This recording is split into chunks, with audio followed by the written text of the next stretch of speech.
Justin River Emerson. And guys, gusto ko lang sabihin na before, nag-vlog talaga ako. And in-stop ko siya kasi nga medyo bata-bata pa ako noon. And now, I try my best na mag-vlog ulit kasi parang masaya siya mag-vlog ulit kasi since aalis din ako today, since tour namin today. So, I try ulit na mag-vlog. And yung tour namin is sa Acacia. So, gusto ko lang ipakita yung mangyayari sa magaganap mamaya.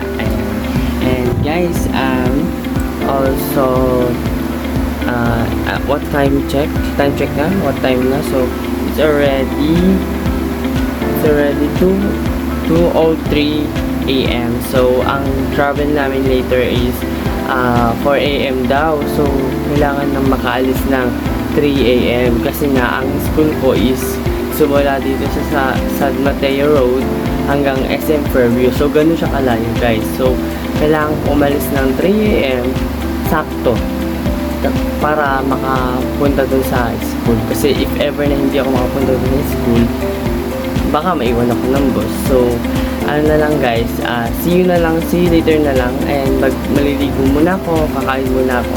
And babalikan ko kayo. Bye! A few moments later. Hi everyone, and it's me na ulit, Justin. So, nagbabalik ako. And ayan, are already done. And time check tayo ulit. Wait lang.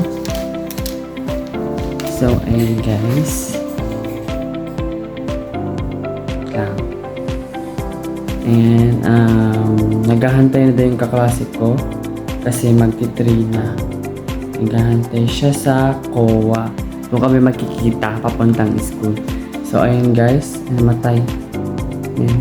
It's already 2:57 na ng AM.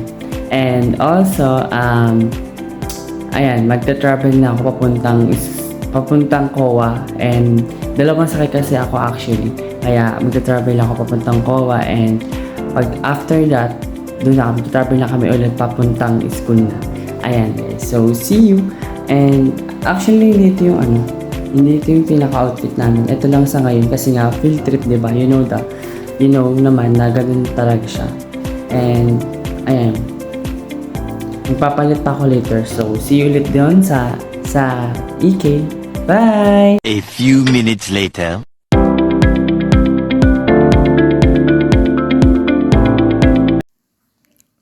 Bakit show? De joke lang guys. So ayun guys, papunta na kami na Las Piñas niyan. Hindi ko lang nasabi sa inyo yung vlog ko kasi nga nagmamadali na rin kasi ako nun. Pero ayun guys, papunta na ako na Las Piñas niyan. Yan yung unang tour namin. So guys, sorry guys, di na rin ako nakapagsalita niyan since may ingay yung kaklase ko at malalayo din yung upuan ng kaklase ko. So yun lang guys, thank you so much.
So ayun guys, medyo pagod at medyo inaantok na rin ako niyan.